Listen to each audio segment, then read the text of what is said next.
Alright, so it's been just over a week since Genshin Impact released globally, and I don't want to do a full-on review because I don't think I'm exactly qualified to review games.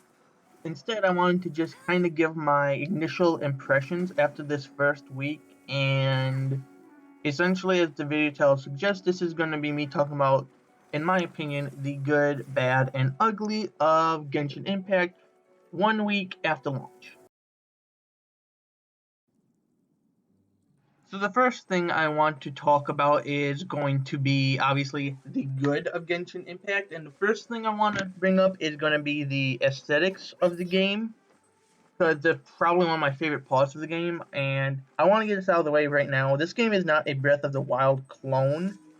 I've seen people call this game a Breath of the Wild clone, specifically because of graphics, among other things. And I'm just gonna say it's generic anime game aesthetics.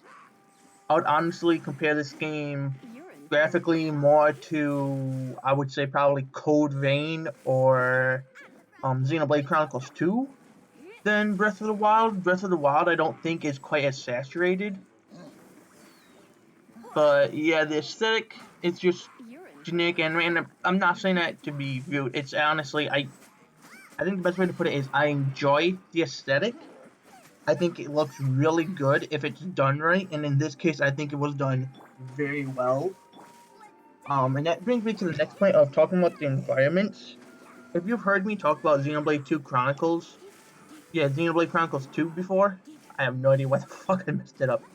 Anyways, if you ever heard me talk about that game, or almost anyone, the environments are probably one of the first things they'll bring up.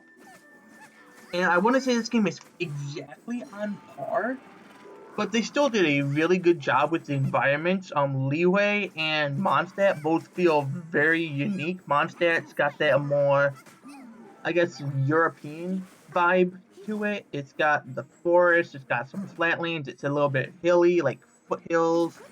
And then Liyue is your standard, I guess, like Japanese Chinese. You've got the more autumn aesthetic going on. It's a lot more rocky and mountainous. And the environments are just they look great. There's even like subtle environmental areas like Wolvendom. As you get towards the center, it becomes more foggy, and you can see signs of wolves. Um, the I forget what the northwestern section of Mondstadt's called, but you can see like storms up there. It just looks, the environments are just really good overall, and the aesthetic obviously helps with that.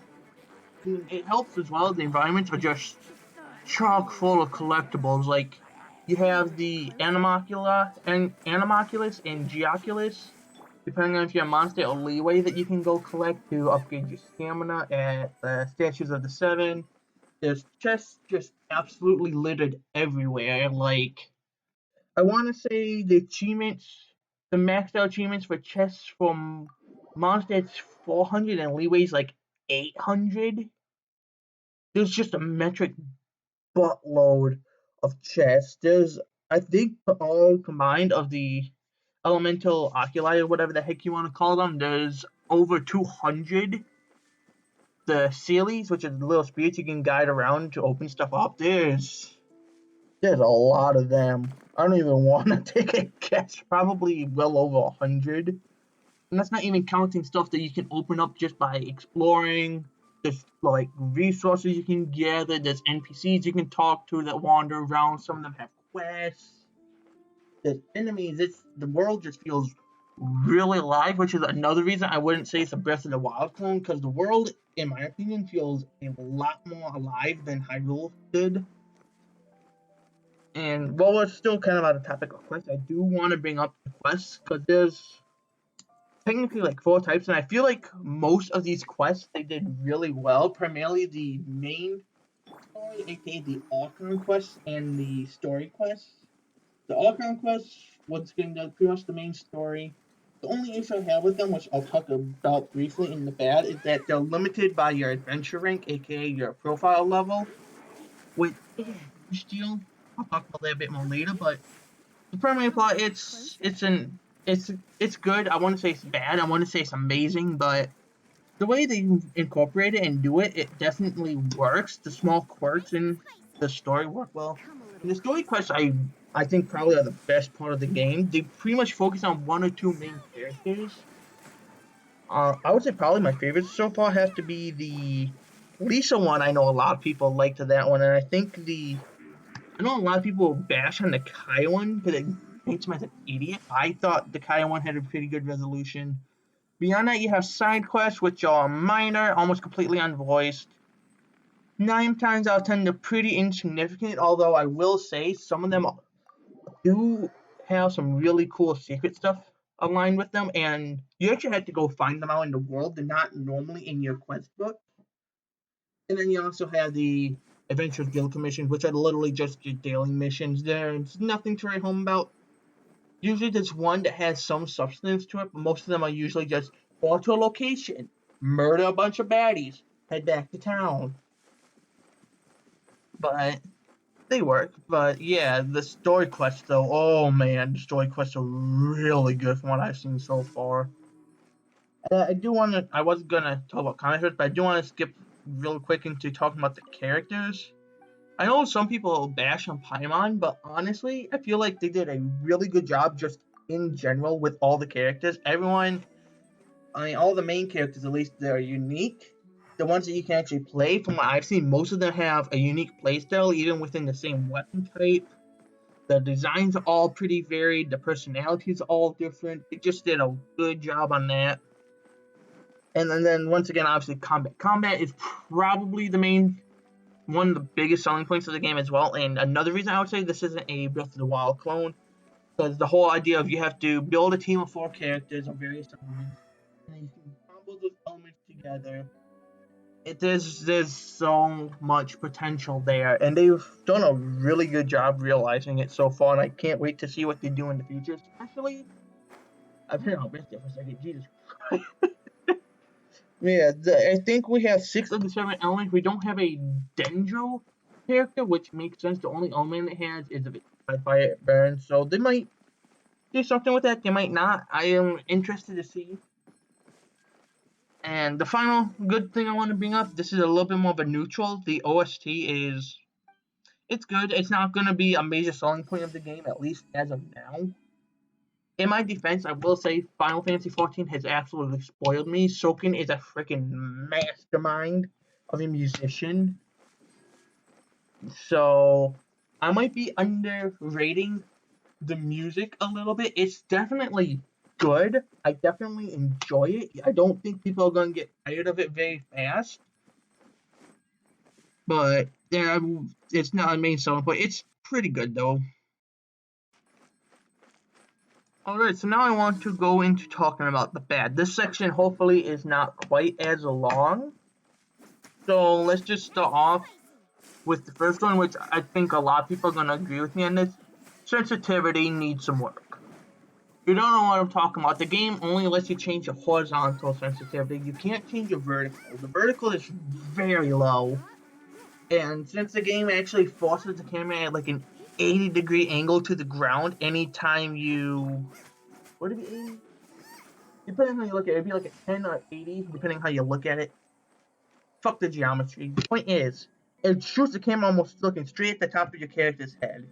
And its vertical sensitivity is very low, so you have to like crank your arm, depending on your mouse sensitivity, multiple times to get it back to how you want it. It's just not good, and even horizontal on max just does not feel as fast as most other games. So if they add vertical sensitivity and maybe upped it, so like maybe they could easily just add on, keep 5 as it is, and then add on like a 6 or 7. I feel like a 7 would probably be about perfect. Also, that game pacing is another point I want to bring up. This is really minor. This probably would belong more as a neutral. But I do just want to really quickly, for a few seconds, bring it up. The main story is segmented based on your adventure rank, which I have no issue with that. My issue, though, is at higher levels, once you've explored most of the world, your adventure rank starts to go up really slowly. I guess that should be, instead of game pacing, would be better instead of adventure rank, but The higher level the adventure rank just becomes a little bit slow to level. And actually, once again, that brings me up to the next one. In game, I gotta go back to the couch at some point. Stupid script, but yeah. In game, I will also give this a bit of a pass because the game literally just came out less than a week ago. But the end game in its current form is pretty shallow. It's mostly just continuing to level characters, continuing to build them up min-max, doing your weekly stuff. There's like no truly legitimately dedicated end game activities. So once again, this is a bit of minor. Final truly minor thing is graphics settings. I just feel like graphics settings are way too limited, especially the window size and resolution. They're literally tied together. I feel like you could separate them, and I've also noticed when I was talking with someone on YouTube, my computer actually can't do 1280 by 720. The lowest it can go is like 1280 by like 760. And there's like no option for borderless window. It's either 1920 by 1920 by 1080 not windowed, full screen, and then everything else is windowed. There's no borderless window, no windowed 1920 by 1080. So if they split those up and actually put a lot better range, I think that would definitely do good. You want to talk about actually bad now? Because I guess there's technically neutral. Technically bad though, there would be, I think, two things. First up, I think is mostly a bug, and it involves dialogue. If you've played through at least halfway through the montage, you're gonna know exactly what I'm talking about. The voices you hear, that's the best way to put it. I figuring out how to say it so many times, but the voices you hear and the subtitles you read don't exactly line up all the time, and the player character is called the wrong gender all the time. It's weird. I figured it was only if you play female, but I've seen people have issues playing the male at almost the exact same parts. So I think it's just there's a switch that's toggling wrong there. With just both of them, that shouldn't be a huge fix. But one other, I guess, complaint I have about dialogue is the game very early sets it up to seem like basically everything is voice acted. But the issue is, as soon as you start getting to your daily commissions, side quests, a lot of just open world NPCs, a surprising number of stuff isn't actually voice acted. It reminds me almost like an inverse Final Fantasy 14. Because you know I'm talking about 14, especially in A Realm Reborn, doesn't have a lot of voice acting. Heaven's Ward Onward, they definitely went more in on voice acting, but it's usually only for like main story and like big boss fights. This game almost feels the exact opposite, where like they start off with even minor stuff, not having voice acting, so you get into the impression that, oh, everything's gonna be voice acted, and then you get partway through the game and it's like, oh wait, no, that's wrong. And then the final thing I want to talk about in this section is the gacha, because yes, this is a gacha game, believe it or not. It's free to play, but it's gacha. And the biggest thing is pretty much just the low Primogem acquisition rate and the low character rates. The low character rates I can somewhat excuse because I think the last time I counted with someone, there's only like 23 characters currently in the gacha as of now. That's obviously going to go up in the future, but that makes some sense. You don't want everybody to get all the characters, but it is a bit painful when you realize that outside of events, the Primogem rate is, I forget the exact number, but I think it's comparable to Arc Knights, where it's like a pull every week and a half, 2 weeks, a 10 pull, which in Arc Knights works because the banners guarantee you a 5-star or higher character within 10 pulls, and every pull is going to be a character. Well, in Genshin, most of the stuff you're getting is weapons, and some of the weapons can even be obtained just through gameplay. So the gacha definitely, I wouldn't say it needs work.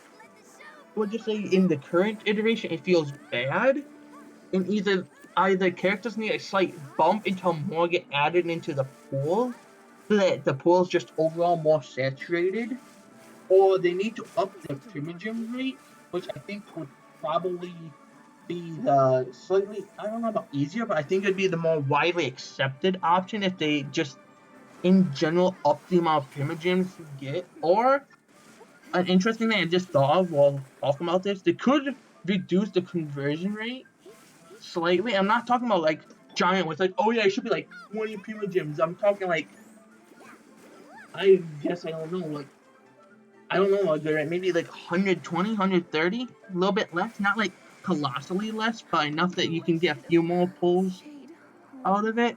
That's just kind of what I threw out my ass, but yeah.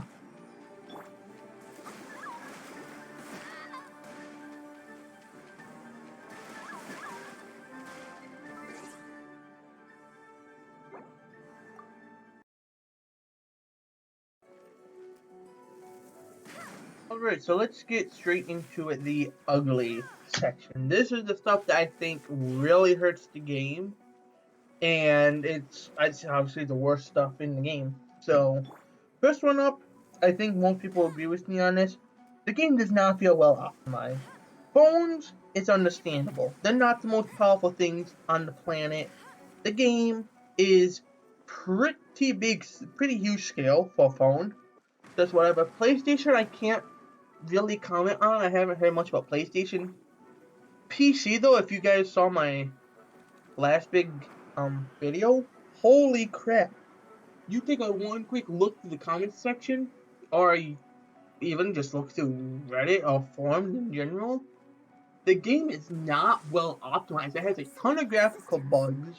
I've seen black voids, stuff rendering in and out weird, which is another issue I have. The game's render distance is low, to put it lightly. Like LODs pop in really close to the character. It's kind of weird, even on like medium or high settings. But just the game just, I think the best way to put this is if they delayed a future piece of content so they could come through and give the game a really solid optimization pass, especially for PC, maybe console. I'm not sure how bad it is over there once again. I don't think too many people would complain because it would definitely improve the experience. And for reference of just how badly optimized the game probably is, this game's minimum specs are slightly higher. No, not minimum. This game's recommended specs are slightly higher than Cyberpunk 2077, running on high settings at 1080p, 60 FPS. Let me say that again. This game is technically a bit more demanding than Cyberpunk is going to be at launch. I'm not going to sit here and knock the aesthetic, because once again, like I said before, the anime aesthetic, I really like it. I think it works really well. The issue is, I don't think the game needs to be that high. It just makes no sense to me. It's nuts. Just how poorly optimized the game feels at times. And then the final point of this video, and the one that I've had to record this video dozens of times for because this turns into a way too lengthy rant that makes no sense. Fuck! Fuck! The current resin system. Just... I do not like the current resin system. And I do want to preface this by saying, I play Arknights a metric shit ton. I play the game basically daily. That game, the sanity system, which is the game's stamina system, everything, literally everything in the game, outside of like contingency contract, which isn't even out right now, costs sanity. The difference is the way you use the stamina.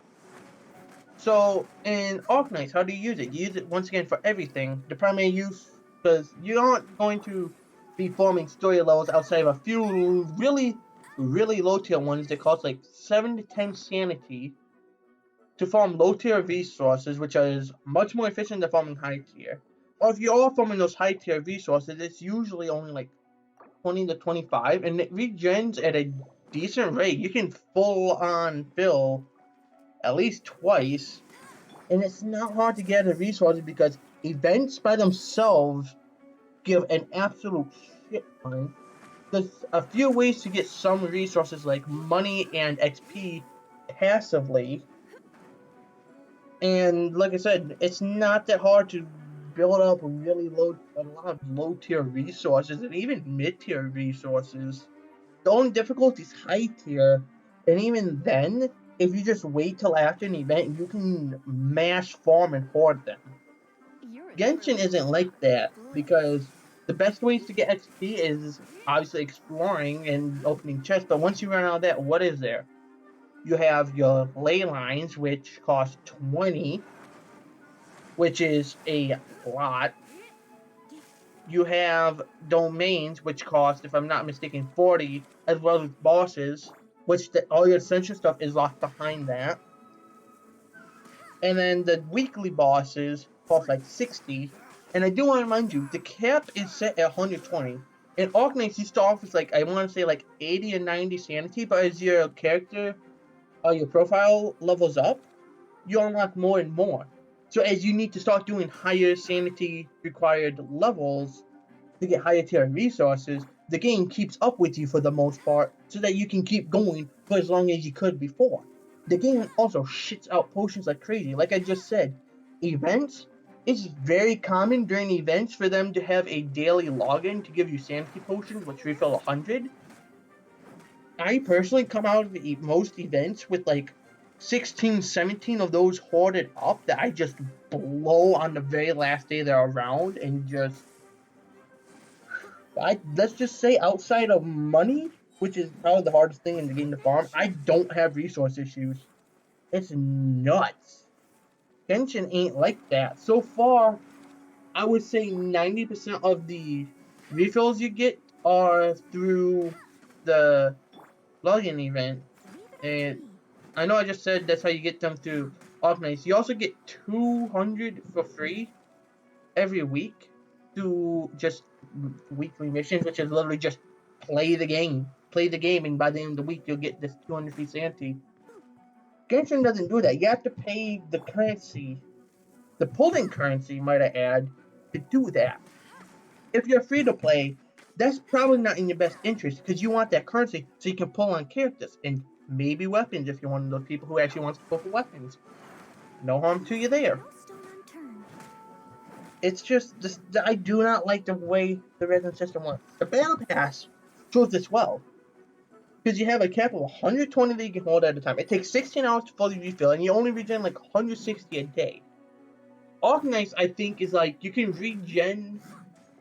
Like I think it's like at least 200, and like I said, most levels don't cost nearly this amount. Especially like event stages are usually like 10 to 15. And it just boggles my mind how restrictive the resin system in this game feels. It maybe isn't as restrictive as it seems, but the way it feels, it just feels way too goddamn restrictive. And I honestly think if anything hurts this game long term, it's probably gonna be resin. I don't think it's gonna be gacha, because the gacha system I feel like is going to improve as soon as they start adding more characters, as soon as they start adding more content. I feel like the gacha is going to begin to almost immediately improve. Resin though, they'd have to like make stuff cheaper or less hoard a lot more. But the way it currently stands, resin. If you take anything away from this rant, resin in its current form is way too fucking restrictive. So yeah, that's my impressions of Genshin Impact after the launch week. Probably things got a bit heated there. They got a bit ranty. I just, whoo boy, yeah. But yeah, if you guys agree, disagree, whatever, I would like to hear your not exactly your feedback, but like your, I guess, impression. I'm recording this at like 11 at night. My brain is fucking fried. I'm sorry. I would like to hear your impressions as well down in the comments. Yes, there you go, brain. Thank you. Holy shit. But yes, I would like to hear your impressions. If you enjoyed this video, a like would be appreciated. And I know it got off of track a lot. I'm not used to doing flipping scripts. Oh boy, this is not my wheelhouse of video. But you guys actually stuck around the song. Thank you a ton, and I'll